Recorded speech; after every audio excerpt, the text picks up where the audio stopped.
नमस्कार साथियों।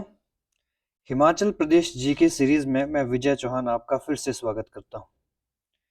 इनिशियली हमने हिमाचल प्रदेश की ज्योग्राफी मैक्सिमम कंप्लीट कर ली है और उसके साथ साथ हम एमसीक्यूज भी हम डेली कर रहे हैं। तो जैसे कि आज आप देख पा रहे हैं, आज हमारा टॉपिक है नेशनल पार्क, वेटलैंड तथा कंजर्वेशन रिजर्व क्या होते हैं, कौन कौन से हैं और उनकी क्या इंपॉर्टेंस है, इसके बारे में हम आज डिस्कस या डिटेल में एनालिसिस करने वाले हैं। तो अगर आप हमारे चैनल पर नए जुड़े हैं तो सब्सक्राइब ज़रूर करें और अपने मित्रों से भी शेयर करें ताकि आपको आने वाली हर अपडेट मिले जो कि आपके एग्जामिनेशन के लिए इम्पोर्टेंट हो और डिटेल्ड हो और बहुत ज़्यादा गहराई उन चीज़ों में प्राप्त हो। ठीक है, तो हिमाचल प्रदेश पढ़ रहे हैं, इसके बाद हम और भी सब्जेक्ट कवर करने की कोशिश करेंगे। इंडियन इकोनॉमी एक पार्ट चल रहा है हमारा, ठीक है, और इंग्लिश भी चल रही है। इसके साथ साथ ज्योग्राफी के कंटेंट भी हम कभी कभी बीच बीच में प्रोवाइड कर रहे हैं, करंट अफेयर्स हम प्रोवाइड कर रहे हैं। ठीक है, तो चलिए हिमाचल प्रदेश जीके सीरीज में नेशनल पार्क, वेटलैंड और कंजर्वेशन रिजर्व क्या होते हैं इनके बारे में चर्चा करते हैं। तो सबसे पहले यहाँ पर पहला पॉइंट देख लीजिए। यह है protected area network in Himachal Pradesh, जिसको हिंदी में हम बोल सकते हैं हिमाचल प्रदेश में संरक्षित क्षेत्र नेटवर्क। यानी कि जो क्षेत्र खास या इम्पोर्टेंट होते हैं, चाहे वो इम्पोर्टेंट होते हैं आपके फॉरेस्ट्री के लिए, इम्पोर्टेंट होते हैं आपके एनिमल्स के लिए, उन सबको प्रोटेक्ट करना सरकार की और हमारी एक रिस्पॉन्सिबिलिटी है, हमारी एक ड्यूटी है। तो उन्हें हमें प्रोटेक्ट करना चाहिए, क्योंकि जब जब तक हमारा जंगल रहेगा, जीव रहेंगे, तब तक हम भी सुरक्षित रहेंगे। अदरवाइज इंसान का अस्तित्व भी नहीं होगा। क्लियर? तो बहुत सी चीजें होती हैं राज्य के अंदर, ठीक है। दो तरह से हम जीवों तथा एनिमल्स को हम क्या कर सकते हैं, प्रोटेक्ट कर सकते हैं। एक, जहां पर वो रहते हैं, जहां पर वो रहते हैं वहीं पर बाउंड्री लगाकर, उसके अंदर ही बाउंड्री लगाकर, ठीक है, यानी कि जिस जंगल में उनका घर है उसी जंगल में बाउंड्री लगाकर उसको प्रोटेक्ट करके, ठीक है, उसको हम नेशनल पार्क की संज्ञा दे सकते हैं, वाइल्ड लाइफ सेंचुरी की संज्ञा दे सकते हैं, या फिर हम उसको, ठीक है, कंजर्वेशन रिजर्व की संज्ञा भी दे सकते हैं। यानी कि यहां से हम स्पीशीज को ट्रांसफर नहीं करते हैं, तो उनको हम, ठीक है, प्रोटेक्ट करते हैं उन्हीं के ही घर पर। और एक होता है जू, ठीक है, एक होता है जू जिसको हम चिड़ियाघर भी बोलते हैं। यहां पर ट्रांसफर्ड एनिमल्स को रखा जाता है। जो चीज नष्ट हो रही है, समाप्त हो रही है, या जो भी स्पीशीज हमारी खत्म हो रही है, तो उनको उनके घर से उठाकर यहाँ पर हम कंजर्व कर लेते हैं, यहाँ पर उनको प्रोटेक्ट कर लेते हैं, तो इनको कहा जाता है जू। क्लियर हो चुका है? तो इसमें जो प्रोटेक्टेड एरियाज हैं हिमाचल प्रदेश में, हम जू भी डिस्कस करेंगे कितने हैं, ठीक है, वर्ल्ड सेंचुरीज हम डिस्कस करेंगे, वाइल्ड लाइफ सेंचुरी हम डिस्कस करेंगे। तो सबसे पहला होता है नेशनल पार्क, राष्ट्रीय उद्यान। ये सबसे बड़ा संरक्षित एरिया होता है, ठीक है। ठीक है जी, हिमाचल प्रदेश में 2407.28 वर्ग किलोमीटर क्षेत्रफल में हिमाचल प्रदेश में नेशनल पार्क हैं। वो कौन कौन से हैं उसकी चर्चा करेंगे। इसकी रख रखाव की पूरी जिम्मेवारी केंद्र सरकार को होती है और कुछ मात्रा में राज्य सरकार को भी होती है। ठीक है, वहाँ के एनिमल्स को प्रोटेक्ट करना है, वहाँ के जो फोना है यानी कि वनस्पति है उसको भी प्रोटेक्ट करना है। यहाँ पर बहुत से जोन बने होते हैं, ठीक है, बहुत से जोन बने होते हैं जिसमें कुछ जगह पर इंसान ट्रेवल कर सकता है, कुछ ऐसे जोन होते हैं जहां पर इंसान का जाना, ठीक है, या वहां से किसी प्रकार की लकड़ी उठाना या किसी प्रकार का हंटिंग करना या एंटर करना भी, ठीक है, इंसान के लिए, ठीक है जी, प्रोहिबिटेड रहता है। क्लियर? दूसरे नंबर पर आता है वाइल्ड लाइफ सेंचुरी। तो लगभग 30 wild life sanctuary Himachal Pradesh में वर्तमान में है। 5,964 वर्ग किलोमीटर क्षेत्र में हिमाचल प्रदेश में वाइल्ड लाइफ सेंचुरीज है। एग्जैक्ट भी आप लिख सकते हैं, अगर आप राउंड अबाउट लिखो तो 5,965 वर्ग किलोमीटर। ठीक है। कंजर्वेशन रिजर्व यानी कि संरक्षण रिजर्व क्षेत्र, इसका क्षेत्रफल बहुत कम है, केवल 3 ही जगह पर है। हम आगे पढ़ेंगे। 19.17 वर्ग किलोमीटर इसका एरिया आता है। और नंबर 4 पर आता है पॉटर हिल्स, ठीक है, पॉटर हिल क्षेत्र, जिसका क्षेत्रफल मात्र 2.24 वर्ग किलोमीटर है। एक शिमला में आप इसको देख सकते हैं। क्लियर हो चुका है? तो आइए, प्रोटेक्टेड एरियाज, कुल संरक्षित क्षेत्र जो टोटल एरिया है, ठीक है। टोटल एरिया जो रिजर्व्ड है हिमाचल प्रदेश में वो है 8,993 वर्ग किलोमीटर। अप्रोक्सीमेटली आप 8,394 वर्ग किलोमीटर लिख सकते हो। ठीक है, इतना क्षेत्रफल हिमाचल प्रदेश में प्रोटेक्टेड है। यहाँ पर इंसान का जाना किसी प्रकार का, ठीक है, अलाउड नहीं है। ठीक है जी, इनको क्योंकि यहाँ पर हमें वन्य जीव को, यहाँ पर हमें वनस्पति को प्रोटेक्ट करना होता है। ठीक है, ताकि उसकी अपनी एक इम्पोर्टेंस हो, क्योंकि जो अमूमन जंगल होते हैं उसमें इंसान जाता है, लकड़ी काटता है, कई प्रकार की एक्टिविटीज करता है, लेकिन इन एरियाज में ये सारी चीजें प्रोहिबिटेड रहती हैं, बंद रहती हैं।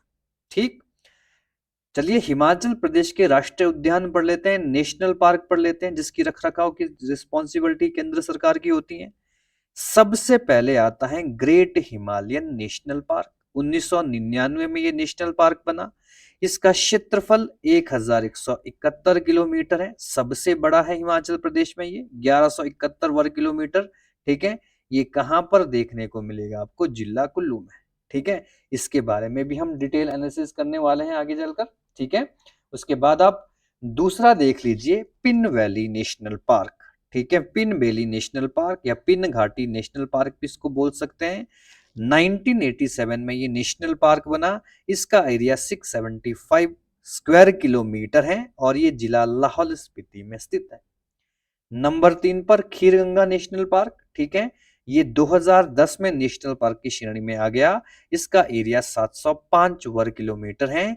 ये हिमाचल प्रदेश का दूसरा सबसे बड़ा नेशनल पार्क है। ठीक है, अगर हम इसको घटते हुए क्रम में लिखेंगे, सबसे पहले लिखेंगे आप ग्रेट हिमालयन नेशनल पार्क। ठीक है, उसके बाद लिखेंगे खीरगंगा नेशनल पार्क और नंबर 3 पर लिखेंगे पिन वैली नेशनल पार्क। ठीक है, नंबर 4 पर हमारा इंद्रकिला नेशनल पार्क आ जाता है। ये भी कुल्लू डिस्ट्रिक्ट में ही, ये भी 2010 में ही बना था। ठीक है, बाकी के जो 3 हैं, खीरगंगा हो गया, इंद्रकिला, सिंबलवाड़ा, ये 2010 में बने। इसका एरिया 94 स्क्वायर किलोमीटर है। और नंबर 4 पर या नंबर 5 पर आता है लास्ट हमारा, जिसका नाम है सिंबलवाड़ा नेशनल पार्क। ये भी 2010 में ही नेशनल पार्क बना। ये सिरमौर में देखने को मिलेगा। ठीक है, इसका क्षेत्रफल भी लगभग सबसे छोटा है, 27.88 वर्ग किलोमीटर है। क्लियर? थोड़ा सा डिटेल में देख लेते हैं। सबसे पहले हम पढ़ने वाले हैं ग्रेट नेशनल हिमालयन पार्क के बारे में। ठीक है, ग्रेट हिमालयन नेशनल पार्क, इसकी स्थापना ये ऐसे तो फॉर्म हुआ था 1984 में, लेकिन नेशनल पार्क ये नोटिफाई 1999 में हुआ था। तो इसके बारे में दोनों डेट आपको जानी और लिखनी जरूरी है। ठीक है, लोकेशन ये कहां पर है? बंजार सब डिवीजन, बंजार उपमंडल, जो कि कुल्लू जिला, और ये पश्चिमी हिमालय का पार्ट है। यहाँ पर हमने अंग्रेजी में भी लिखा है, दोनों लैंग्वेज भी हम स्टडी कर रहे हैं, तो आप इसको नोट करते जाना और जो भी आपकी लैंग्वेज है उसमें लिखते जाना। ठीक है, ठीक है जी। ज्योग्राफी इसका भूगोल, तीर्थन क्षेत्र, सैंज, पार्वती और जीवानाल घाटियों तक इसका, ठीक है, फैला हुआ है। तो इसका जो एरिया है तीर्थन क्षेत्र, सैंज, पार्वती और जीवानल वैलीज तक फैला हुआ है। फ्लोरा यानी कि वनस्पति की बात करें यहाँ पर, ठीक है, तो यहाँ पर 832 पौधों की प्रजातियां पाई गई हैं। ठीक है, 832 पौधों की प्रजातियां पाई गई हैं, जिसका संबंध 128 परिवारों से, यानी कि 128 families belong to 832 plant species in their Great Himalayan National Park. ठीक है, 427 जीन्स यानी कि डिफरेंट, और 10% विश्व की पौधों की प्रजातियां यहां पर पाई गई हैं। ये एचएस या एचपीएस जो है हमारा बड़ा एग्जामिनेशन होता है, उसके लिए बहुत इंपॉर्टेंट होते हैं ये वाले पॉइंट। ठीक है, क्योंकि ये तो सबको पता है ग्रेट हिमालय नेशनल पार्क कहां पर है ना, उसका एरिया कितना है ना, सभी छोटे एग्जामिनेशन के लिए आप इसको कवर कर जाते हो, लेकिन बड़े एग्जामिनेशन के लिए आपको ये सारी स्टेटमेंट भी याद करनी होती है। ठीक है, यहाँ पर कौन कौन से पौधे पाए जाते हैं इंपॉर्टेंट? कैल के पौधे देखने को मिलेंगे, चील के, देवदार के और तोश के पौधे देखने को मिलेंगे। ठीक है, यहाँ पर आपको बान के पौधे भी देखने को मिलेंगे। ठीक है, बान एक ऐसा पौधा है, ठीक है, जो काफी हाइट में पाया जाता है। ठीक है, ये जो पौधा होता है सदाबहार होता है। ठीक है जी, यहाँ पर इनकी पत्तियां काफी हार्ड पत्तियां होती हैं और ये जो पौधे होते हैं इसके काफी हार्ड होते हैं, जिसका प्रयोग, ठीक है, जिसका प्रयोग लकड़ी यानी कि जलाने के लिए ईंधन के रूप में किया जाता था प्राचीन काल में, या अब भी किया जाता है कुछ हाई हाई प्लेसेस में।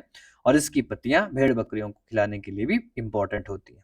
जैसे कि इसमें कौन कौन सी फॉर्म है, बान के पौधे, मोहरू और खरशु के पौधे, ठीक है। तो ये बहुत इंपॉर्टेंट है, ये काफी हाइट में देखने को मिलेंगे आपको ये पौधे, ठीक है जी। और यहाँ पे कौन कौन से औषधीय पौधे कौन से मिलते हैं, मेडिकल प्लांट्स कौन से मिलेंगे जिससे मेडिकल्स भी बनती हैं, तो एक नाम नागछत्री, बनफशा, करू, पतीश आदि, ये आपको इस हिमालयन नेशनल पार्क में देखने को मिलेंगे, ठीक है। अन्य गुलाबी बुराश भी देखने को मिलेगा, लाल बुराश भी देखने को मिलेगा, गुच्छी जिसको मशरूम कहते हैं, गुच्छी एक नेचुरल सब्जी भी है, इसका लोग सब्जी के रूप में भी प्रयोग करते हैं और मेडिकल भी इसका इंपॉर्टेंट रोल रहता है।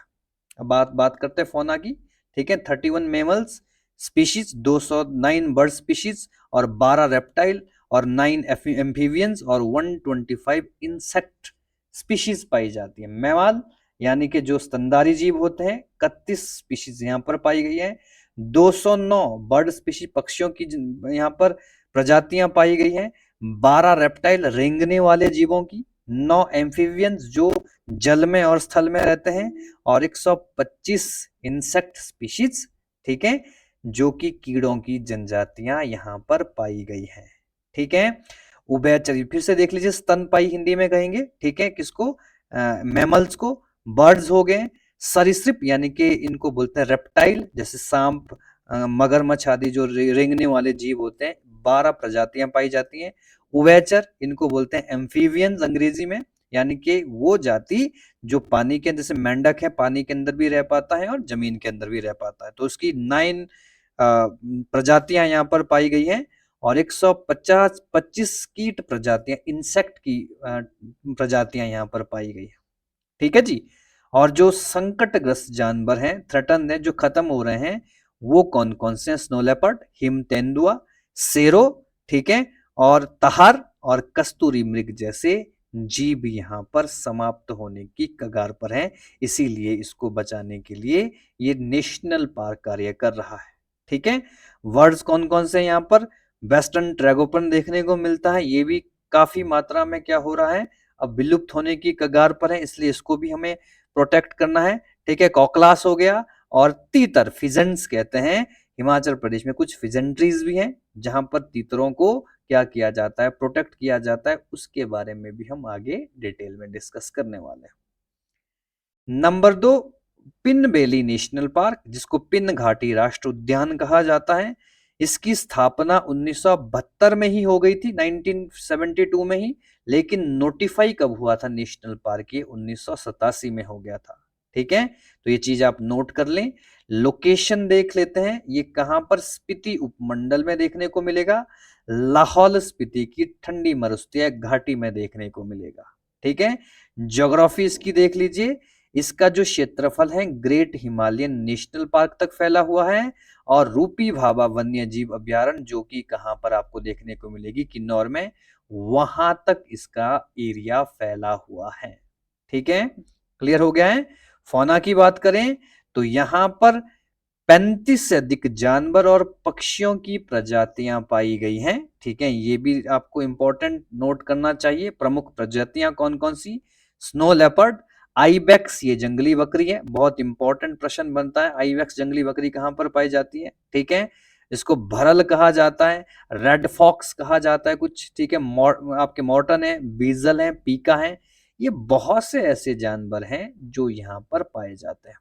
पक्षी कौन कौन से पाए जाते हैं, हिमालयन स्नोक्रॉक पाया जाता है, दाढ़ी वाला गिद्ध, ठीक है, बियर्ड बल्चर यानी कि गिद्ध में जिसकी दाढ़ी होती है वो पाया जाता है, और गोल्डन ईगल और चकोर भी यहाँ पर पाया जाता है, ठीक है। तो ये इंपॉर्टेंट वर्ड्स हैं जो कि आपको पिन वैली नेशनल पार्क में देखने को मिलेगा, ठीक है। इंद्रकिला नेशनल पार्क, ठीक है जी, इंद्रकिला, इसकी स्थापना, बाकी के तीनों नेशनल पार्क 2010 में बने, ठीक है, 2010 में स्थापना, कुल्लू डिस्ट्रिक्ट में देखने को मिलेगा।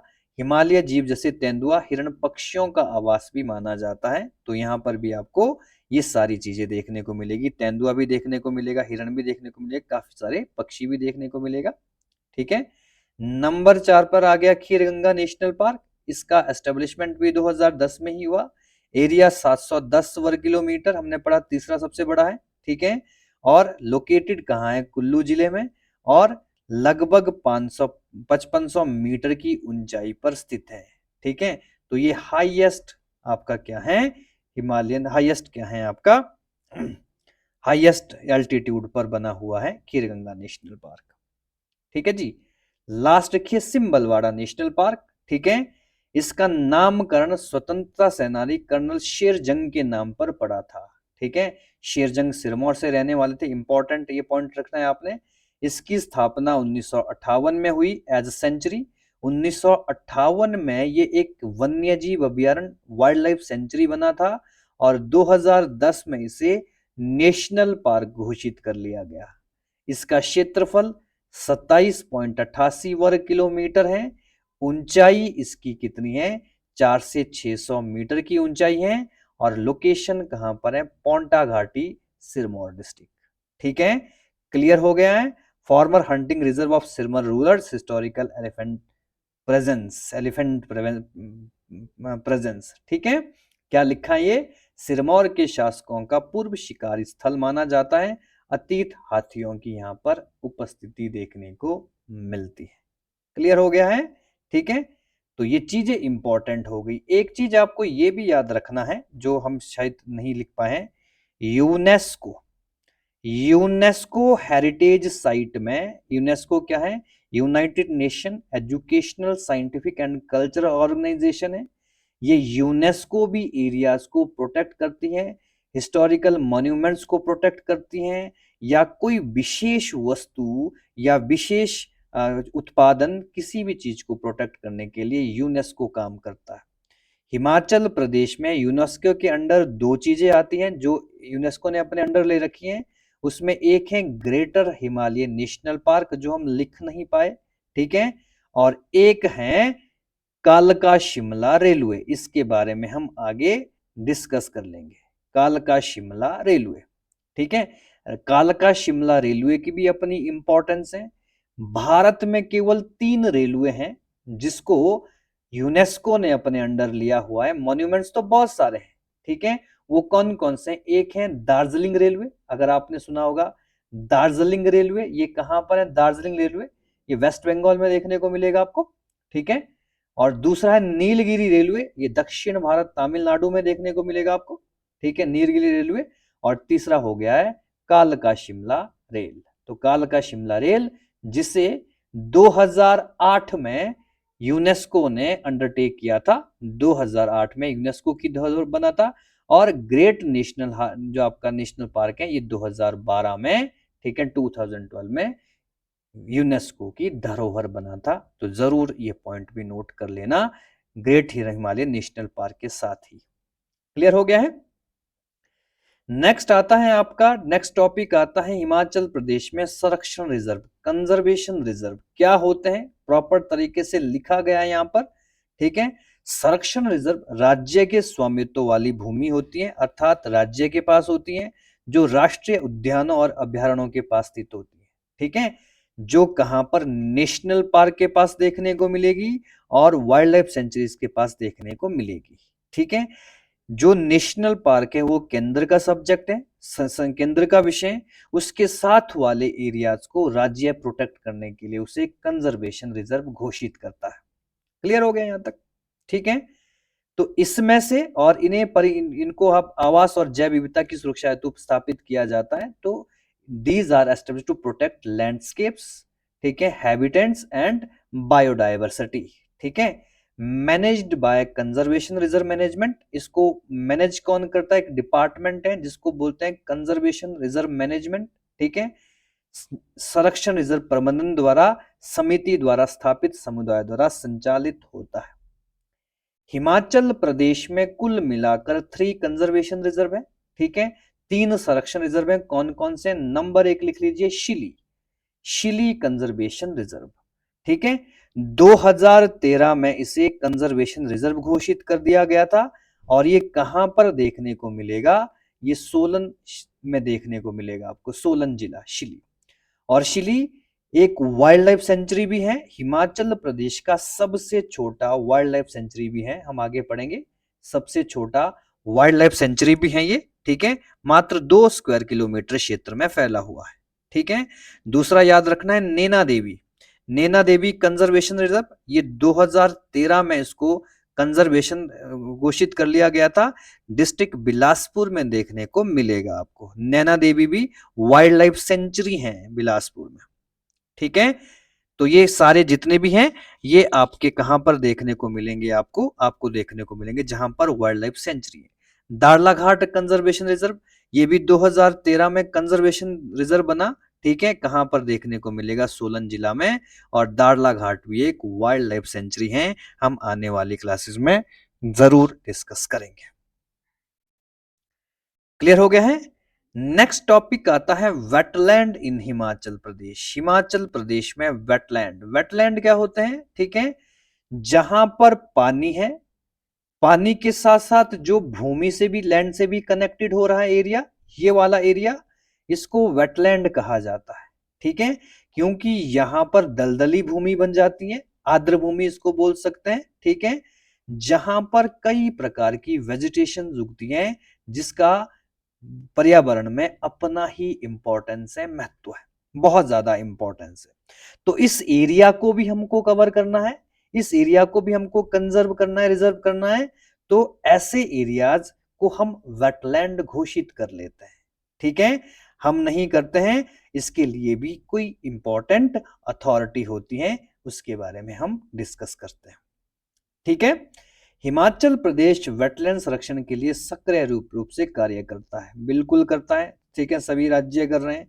हिमाचल प्रदेश, चलो ये तो इंपॉर्टेंट लाइन आ गई, Himachal Pradesh wetland authority, Himachal Pradesh wetland state wetland authority HPSWA की स्थापना 2017 में की गई थी, ठीक है, बहुत इंपॉर्टेंट है। हिमाचल प्रदेश, ठीक है, स्टेट वेटलैंड अथॉरिटी, ठीक है, की स्थापना 2017 में की गई है। क्लियर हो चुका है, ठीक है। तो ये इसके अंडर होते हैं ये सभी क्षेत्र, ठीक है, इनके रख रखाव की जिम्मेदारी इनकी होती है। और इस डिपार्टमेंट की स्थापना किसके द्वारा की गई थी, हिमकॉस्टे के अंदर की गई थी। हिमकॉस्टे क्या है, ठीक है, तो ये है आपका Himachal Pradesh council of scientific and technical education, इसको नोट कर लेना, Himachal Pradesh council of scientific and technical education के द्वारा इस 2017 में इस वेटलैंड प्राधिकरण की स्थापना की गई थी, ठीक है। विभिन्न भागीदारों के साथ मिलकर वेटलैंड संरक्षण कार्यक्रम का समन्वय करता है, ठीक है।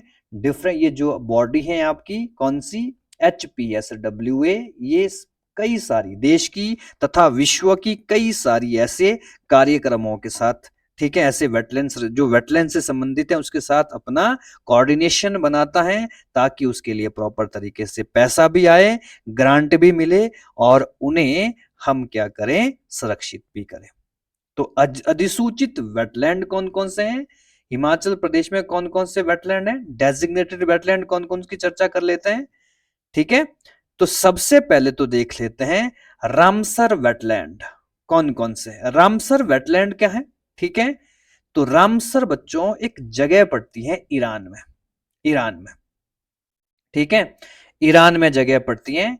2 फरवरी 1971 को रामसर में बहुत से देशों के बीच एक समझौता हुआ कि हमें विश्व के जितने भी आर्द्र भूमि है, वेटलैंड है, उनको प्रोटेक्ट करना है, ठीक है। 2 फरवरी को हम रामसर दिवस मनाते हैं, ये भी याद रखें, रामसर दिवस, या इसी को हम वेटलैंड डे भी बोल सकते हैं, ठीक है।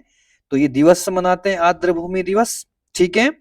तो यहां पर एक नोटिफिकेशन जारी हुई कि हमें क्या करना है, जितने भी वेटलैंड है विश्व के, उनको बचाने के लिए हमें एक टैग देना होगा, जिसको रामसर टैग कहा जाएगा। और वो जो एरिया होगा वो नेशनल और इंटरनेशनल रूप से कंजर्व्ड रहेगा, संरक्षित रहेगा, उसके रख रखाव के लिए अंतरराष्ट्रीय जो संस्थाएं हैं वो भी फंडिंग करेगी, ग्रांट करेगी। क्लियर हो गया है? तो हिमाचल प्रदेश में ऐसे रामसर भूमि 3 ही है।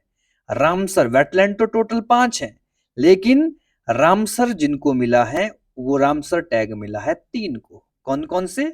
नंबर 1 है महाराणा प्रताप सागर यानी कि पौंग डैम झील, जो कि कांगड़ा जिले में स्थित है। 2002 में इसे रामसर टैग मिला था। बहुत इंपॉर्टेंट है, नोट कर लेना है, ठीक है। हिमाचल प्रदेश में ये सबसे बड़ा है, ठीक है जी। दूसरा नोट करना है चंद्रताल, चंद्रताल वेटलैंड, ये भी रामसर इसको टैग मिला था 2005 में, ठीक है। और ये कहां पर? लाहौल स्पीति में स्थित है, ठीक है, ये भी याद रख लेना है। और तीसरा आपको याद रखना है रेणुका वेटलैंड, रेणुका सिरमौर में स्थित है, ठीक है। इसको भी 2005 में ही रामसर टैग दिया गया था। तो बहुत इंपॉर्टेंट है चीजें, आइए इनको थोड़ा सा हम डिटेल में जान लेते हैं, ठीक है। और जिनको रामसर टैग नहीं मिला है वो कौन कौन सी हैं? एक है रिवॉल्सर वेटलैंड, जो कि मंडी डिस्ट्रिक्ट में है, लेकिन वेटलैंड है, नेशनल इंपॉर्टेंस की वेटलैंड है, ठीक है जी। और दूसरा है खजियार वेटलैंड, जो कि आपको चंबा में देखने को मिलेगा, खजियार, जिसको, ठीक है, स्विट्जरलैंड ऑफ इंडिया भी कहा गया है। आइए थोड़ा सा डिटेल में जान लेते हैं इन वेटलैंड्स को। सबसे पहले महाराणा प्रताप सागर, जिसको पोंगडेम झील भी कहा जाता है। महान राणा प्रताप सागर कौन थे? राजपूत शासक थे, सिसोदिया वंश से संबंध है, राजस्थान के रहने वाले थे, ठीक है। तो इंपॉर्टेंट, ये नाम हिमाचल प्रदेश की झील को कैसे मिला? क्योंकि जो ये पोंग डैम है इसमें राजस्थान का ही सबसे ज्यादा हिस्सेदारी है। क्लियर हो गया? ठीक है जी। तो ये कहां पर बना है पोंग डैम? ब्यास नदी पर 1974 में बनाया गया था, ठीक है। और ये हिमाचल प्रदेश का पहला रामसर स्थल बना था। 2002 में इसको क्या दिया गया था? रामसर टैग दिया गया था, ठीक है जी। क्लियर हो गया है? इसका क्षेत्रफल, चलो पहले ये देख लेते हैं। सर्दियों में साइबेरियन पक्षियों का प्रमुख ठहराव का स्थल है। बहुत इंपॉर्टेंट लाइन है ये, नोट जरूर कर लेना। साइबर पक्षी, जो साइबेरियन पक्षी हैं, वर्ड्स हैं, वो कहां पर ठहरते हैं? हिमाचल प्रदेश में, पोंग डैम में। बर्ड सेंचुरी भी है पोंग डैम, हम आगे डिस्कस करेंगे, ठीक है। एरिया बहुत बड़ा है, 12,562 वर्ग किलोमीटर में फैला हुआ है, ठीक है। कांगड़ा, मंडी और कुल्लू जिलों तक फैला हुआ है आपका ये कैचमेंट एरिया इसका, ठीक है। और ये हिमाचल प्रदेश में सबसे बड़ा वेटलैंड है और सबसे बड़ा रामसर स्थल है हिमाचल प्रदेश में, पोंग डैम, ठीक है जी। इस पर एक बैराज भी बनाया गया है। बैराज क्या होता है? ठीक है, बैराज क्या होता है? देखो, एक होता है डैम, एक होता है डैम। यहां से पानी आ रहा है, यहां से पानी आ रहा है, इस पानी को यहां पर रोक दिया, ठीक है, रोक दिया, ठीक है, बैरियर लगाकर, इसको डैम कहा जाता है। एक होता है बैराज। बैराज क्या होता है? यहां से पानी आ रहा है, यहां पर बैरियर लगाकर रोक दिया, यहां से पानी की दिशा मोड़ दी, ठीक है, यहां को, और कुछ पानी यहां को, तो इसको बैराज कहा जाता है, ठीक है। तो यहां पर ब्यास के पानी को डाइवर्ट किया गया है सतलुज नदी की तरफ, ठीक है। तो यहां पर जो बैराज बना है उस बैराज का नाम था सहाना बैराज, 1985-86 में बनाया गया था, ठीक है। इंपॉर्टेंट ये भी चीज याद रखनी है आपको, ठीक है जी।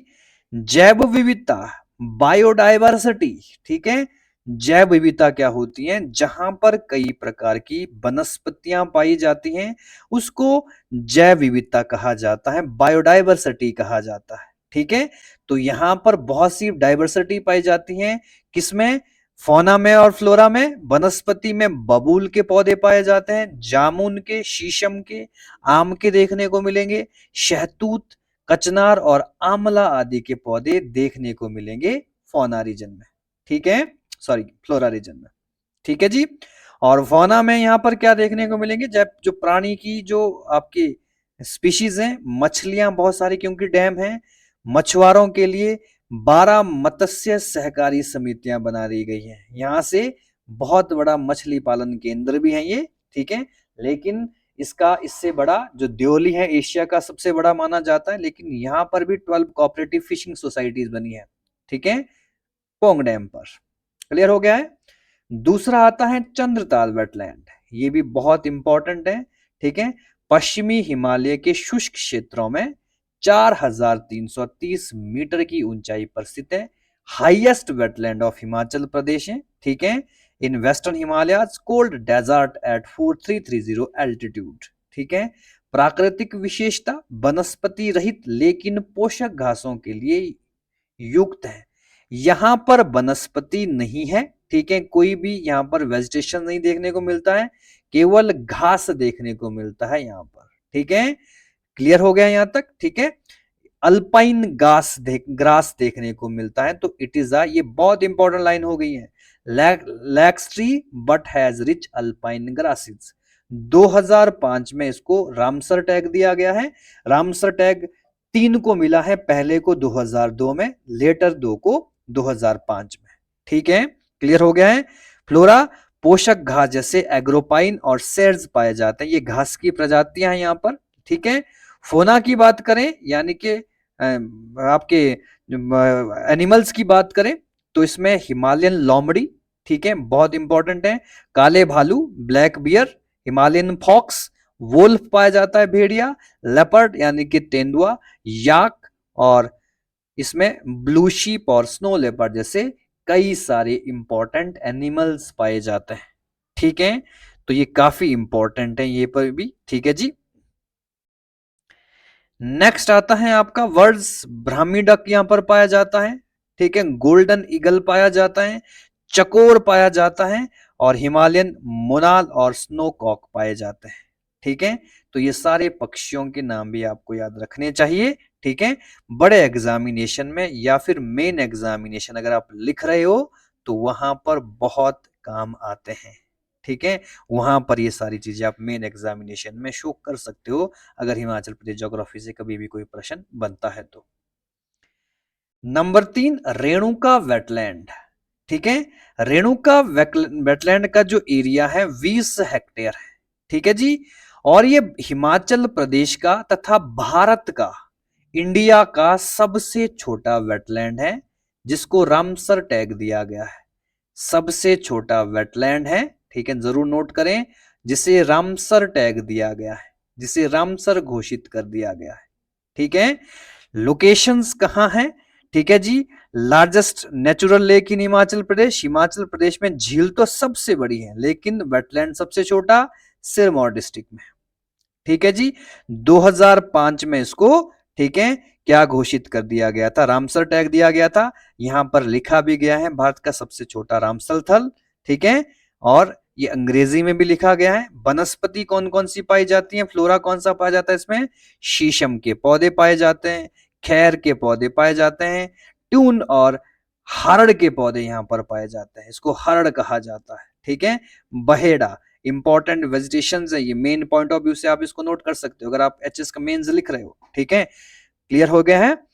और प्राणी यहां पर फौना कौन कौन से पाए जाते हैं, घड़ियाल पाए जाते हैं, ठीक है, कछुआ पाया जाता है, ब्लैक बक पाए जाते हैं, चीता पाए जाते हैं, ठीक है, वाइल्ड बोअर, ठीक है, और पोकुपाइन जिसको शाही भी कहा जाता है लोकल भाषा में, ठीक है, ये भी पाया जाता है। इसका मीट बड़ा टेस्टी होता है, जो लोग खा चुके हैं पहले, ठीक है, माना जाता है काफी मेडिसिन इसके लिए, मेडिकल इसमें होती हैं, ठीक है, खासकर दस्थमा जो है उसके लिए काफी इलाजकारी, लेकिन प्रोटेक्टेड एरिया है, ठीक है, क्राइम है, अपराध है, इस तरह का क्राइम नहीं किया जा सकता हिमाचल प्रदेश या किसी भी देश के अंदर कमिट नहीं किया जा सकता, ठीक है जी। नेक्स्ट आता है इंपॉर्टेंट बर्ड्स कौन कौन से, फिजेंट्स यानी कि तीतर, पैरट्स तोता, जंगली फ्लो आपके मयूर, पिकॉक आदि कई प्रकार की जातियां यहां पर पाई जाती हैं, ठीक है जी। ये 3 इंपॉर्टेंट रामसर थे। अब ये जो चौथा आ गया है ये वेटलैंड तो है, लेकिन इसको रामसर टैग नहीं दिया गया है, ठीक है जी। रिवॉल्सर वेटलैंड मंडी जिले में स्थित है, शिवदार और बालकोट पर्वत श्रृंखलाओं के संगम पर, नोट कर लेना है, ठीक है, अच्छे पेपर में यहां से प्रश्न बनता है, ठीक है जी। Located in Mandi district, confluence of, ठीक है, शिवदार एंड बालकोट रेंजेस, ठीक है। जल स्रोत कौन सा है? आंतरिक झरनों से पोषित है, यहाँ पर जो झरने हैं वहीं से इसका निर्माण होता है, ठीक है। सांस्कृतिक और धार्मिक दृष्टि से महत्वपूर्ण है। रिवाल्सर, ठीक है, जिसको 7 टापुओं की झील भी कहा जाता है, ठीक है। महर्षि पद्म संभव का संबंध है, ठीक है, हम जानते हैं, ठीक है। सिख गुरुद्वारा यानी कि गुरु गोविंद सिंह जी से भी संबंधित है, ठीक है जी। और लोमेश ऋषि जो हिंदू धर्म से संबंधित है, वहां उनसे भी संबंधित है, ठीक है, जिन्होंने शिव भगवान से कहा जाता है 7 टापू प्राप्त किए थे। और इसलिए रिवाल्सर को हिंदू सिख बौद्ध सब का तीर्थ स्थान माना जाता है, ठीक है। और इंपॉर्टेंट है, लेक्स हम पहले पढ़ चुके हैं, ठीक है जी, तो उसको आप देख सकते हैं। क्लियर हो चुका है। लास्ट आता है खज्जियार वेटलैंड, ठीक है। खज्जियार वेटलैंड, इसको भी रामसर टैग नहीं मिला, लेकिन वेटलैंड है, नेशनल इंपॉर्टेंस का वेटलैंड है, ठीक है। स्थान व जल विज्ञान का चंबा जिले में है। ढलौजी के उत्तर पूर्व में वर्षा ऋतु में ही इसका जल संग्रह होता है, ठीक है। यानी यहाँ पर पानी वर्षा ऋतु में आता है, उससे ये वेटलैंड बना है, ठीक है। इंपॉर्टेंट वनस्पति कौन सी पाई जाती है? देवदार, बांज, फर, स्प्रूस आदि के पौधे पाए जाते हैं। एनिमल्स कौन से पाए जाते हैं? तेंदुआ, लंगूर, भालू, लोमड़ी, घोरल, चीतीदार। देखिए ये जो क्वेश्चंस होते हैं ये pre exam point of view से इसका कोई वैल्यू नहीं है, उसमें केवल आप ये जो इनिशियल जो चीजें लिखी जाती हैं उसको, ये मेन पॉइंट ऑफ व्यू से अगर आप लिख रहे हो तो काफी चीजें यहाँ पर आ जाती हैं। क्लियर, ठीक है। तो समृद्ध मछलियां प्रजाति इसमें, ठीक है, पाई जाती हैं, सिट्रियास आदि, ठीक है। रिच लाइफ, फिश लाइफ जिसको हम चना कहते हैं, ठीक है, सिट्रियास आदि कहते हैं, ये बहुत सी प्रजातियां यहाँ पर पाई जाती हैं। क्लियर हो चुका है। तो आज के लेक्चर में हमने जाना कि हिमाचल प्रदेश में नेशनल पार्क क्या है, कौन कौन से हैं, उनकी इंपॉर्टेंस क्या है, हमने जाना कंजर्वेशन रिजर्व क्या है, हमने जाना वेटलैंड क्या है, ठीक है, कौन कौन से हैं। जरूर नोट करें। वीडियोस अच्छे लग रहे हैं तो सब्सक्राइब जरूर करें, मित्रों के साथ शेयर करें, ठीक है। जो पहली बार देख रहे हैं वीडियोस को सब्सक्राइब करें। जो बैक में हमारे लेक्चर बन चुके हैं उनको जरूर देखें, डिटेल में हिमाचल प्रदेश की जानकारी लें, अच्छे से तैयारी करें, ताकि हिमाचल प्रदेश के छोटे बड़े सभी एग्जाम को आप कवर कर पाए, ठीक है। नोटिफिकेशन आपको मिलती रहे।